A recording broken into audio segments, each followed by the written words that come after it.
আসসালামু আলাইকুম রহমতুল্লাহ। আলহামদুলিল্লাহ ওয়াহদা ওয়াসসালাতু ওয়াসসালামু আলা মান লা নাবিয়্যা বা'দা। আউযু বিল্লাহি মিনাশ শাইতানির রাজীম। ওয়াস্তাঈনু বিস-সাবরি ওয়াস-সালাহ। আন আবি হুরায়রা রাযিয়াল্লাহু তাআলা আনহু ক্বাল ক্বালা রাসূলুল্লাহ সাল্লাল্লাহু আলাইহি ওয়াসাল্লাম মান তাওয়াদ্দা ফাহসানাল উযুয়া ওয়া সাল্লা রাকাতাইন মুকবিলান আলাইহিমা বিকলবিহি ওয়াজহিহি ওয়াজাবাত লাহুল জান্নাহ। রাহুল বুখারী ও মুসলিম। সম্মানিত দিনী ভাই, আমরা আপনাদের সামনে ধৈর্য ধারণ করা সম্পর্কে গুরুত্বপূর্ণ সংক্ষিপ্ত তথ্যবহল বিবরণ পেশ করতে চাই। মানুষ মাত্রই জীবনে সমস্যা আছে। প্রত্যেকটা মানুষেরই সমস্যা রয়েছে, বিপদ রয়েছে, কারো ছোট কারো বড়।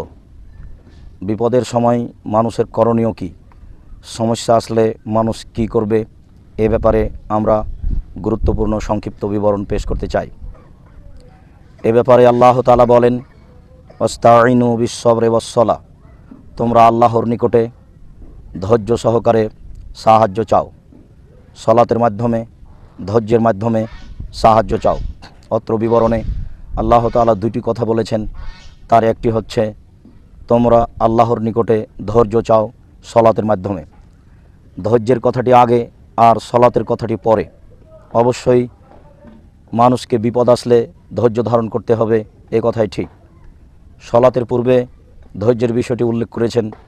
এটা একটা গুরুত্ব বহন করে যে উদ্দেশ্য নিয়ে সালাত আদায় করছে বা যে উদ্দেশ্য আল্লাহর কাছে চাইলেই হবে এমনটা নাও হতে পারে। ওই সময় যেন মানুষ ধৈর্য হারা না হয় বা যেন না বলে বিপদে পড়ে আল্লাহকে বহুবার বলেছি তা গ্রহণ হয়নি, এই কথা যেন না বলে।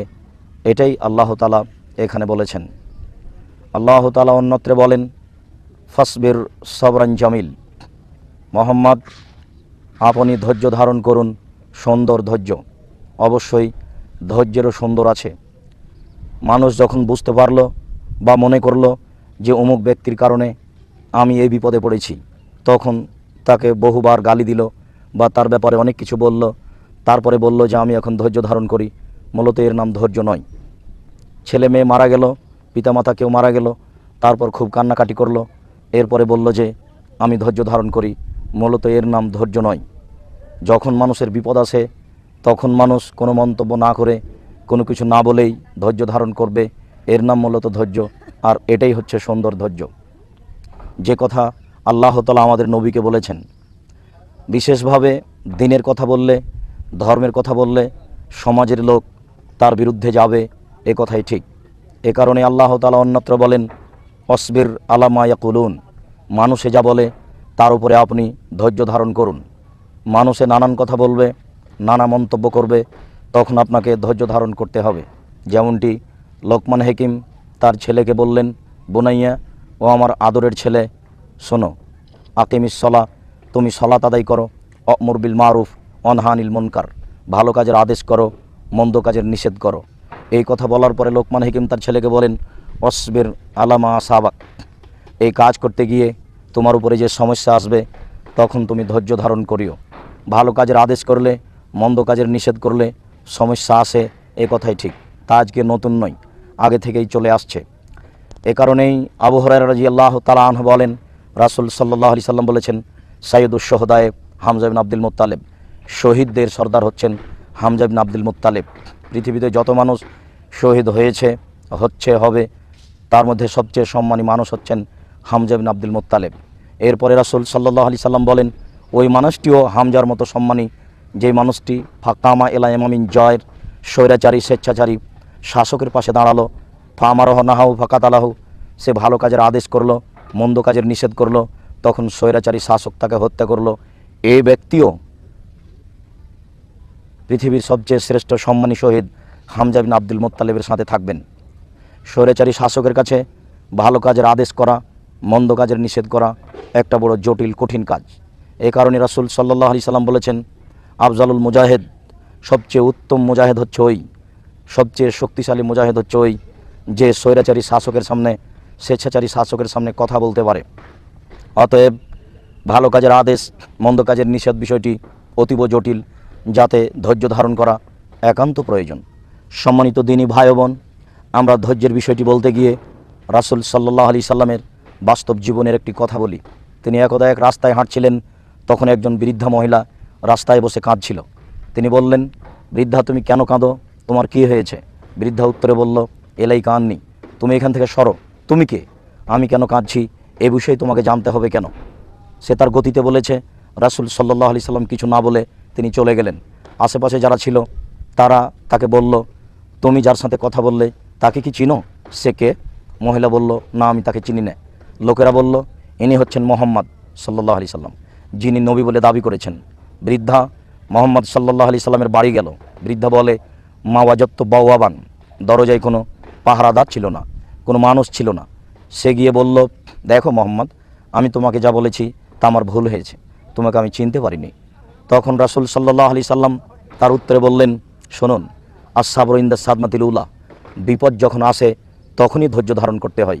প্রথম বিপদেই ধৈর্যের নাম হচ্ছে ধৈর্য। অনেক কিছু বলে নেওয়ার পরে ধৈর্য ধারণ করার নাম ধৈর্য নয়। নানান কথা বলে, ছেলের ভালো বলে, মেয়ের ভালো বলে, স্বামীর ভালো দিক বলে উল্লেখ করে, অনেক কিছু বলে কান্নাকাটি করে কয়েকদিন পরে বলল, যাক ছেলে মারা গেছে, স্বামী মারা গেছে, এখন ধৈর্য ধারণ করি, এর নাম মূলত ধৈর্য নয়। বিপদের প্রথমে ধৈর্য ধারণ করতে হবে, এর নাম ধৈর্য।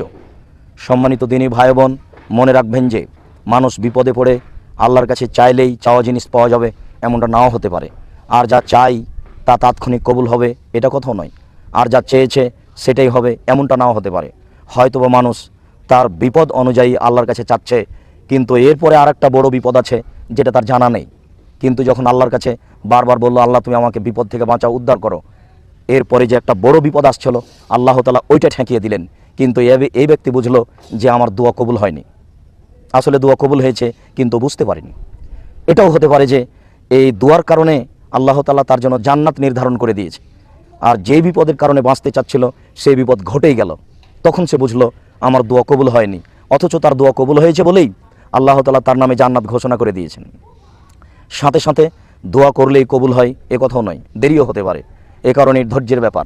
বুখারী মুসলিম গ্রন্থে এসেছে, রাসূল সাল্লাল্লাহু আলাইহি সাল্লাম যখন সিজদা করতেন তখন মুশরিকরা খুব ক্ষিপ্ত হতো।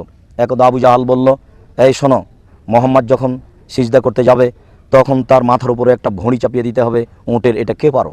একজন দুর্ভাগ্য হতভাগা ব্যক্তি দাঁড়ালো, আমি এই কাজ করতে পারি। যখন তিনি সিজদায় গেলেন তখন তারা একটা উটের ভুঁড়ি নিয়ে এসে তার মাথার উপরে চাপিয়ে দিল। রাসূল সাল্লাল্লাহু আলাইহি সাল্লাম এই অবস্থায় সিজদা থেকে উঠতে পারছেন না। তার মেয়েকে কেউ বলল যে তোমার পিতার এই অবস্থা। ফাতেমা রাদিয়াল্লাহু তাআলা আনহা দৌড়িয়ে আসলেন এবং উটের ভুঁড়িটা নামিয়ে দিলেন, এবং এসব লোকগুলিকে তিনি কিছু গালি দেওয়ার চেষ্টা করলেন। কি ভাষায় গালি দিলেন, কি বলে গালি দিলেন সেখানে উল্লেখ নেই, তবে তিনি অনেক কথাই বলেছিলেন। মুহাম্মদ সাল্লাল্লাহু আলাইহি সাল্লাম মাথা উঠিয়ে তাদের জন্য বদদোয়া করলেন, আল্লাহ উতবা, মুগীরা, ওয়ালিদ ইবনে শায়বা, আবু জাহাল এদেরকে তুমি ধ্বংস করো। কয়েকজনের নাম উল্লেখ করে তিনি বদনাম করলেন।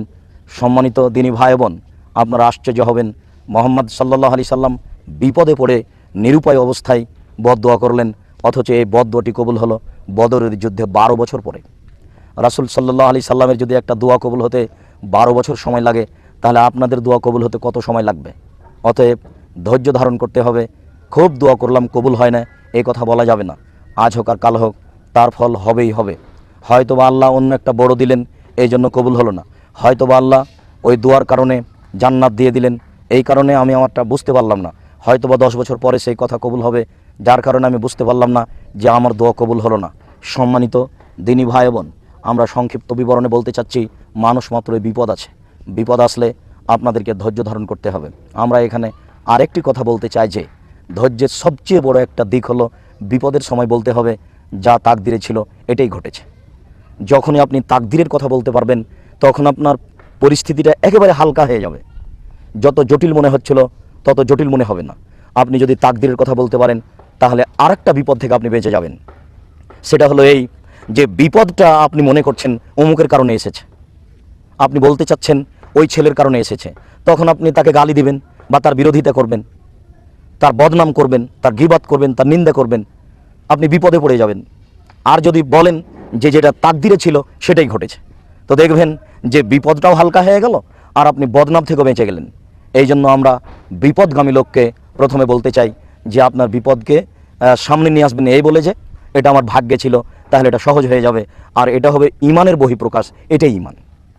এরপরে আপনি বিপদগামী হলে, বিপদগ্রস্ত হলে সুন্দর করে ওযু করে 2 রাকাত সালাত আদায় করবেন, আল্লাহ ওর একটা বিনিময় দিবেন। সাথে সাথে আবু হুরায়রা রাদিয়াল্লাহু তাআলা আনহু বলেন, রাসূল সাল্লাল্লাহু আলাইহি সাল্লাম বলেছেন, মান তাওয়াদ্দা ফাহাসানাল উজুয়া, কোনো ব্যক্তি যদি ওযু করে, সুন্দর করে ওযু করে, আর যদি 2 রাকাত সালাত আদায় করে, মনে মনে কথা না বলে, কারো কথা অন্তরে না বলে, তাহলে তার জন্য জান্নাত জরুরি হয়ে যাবে, সে জান্নাতে যাবেই।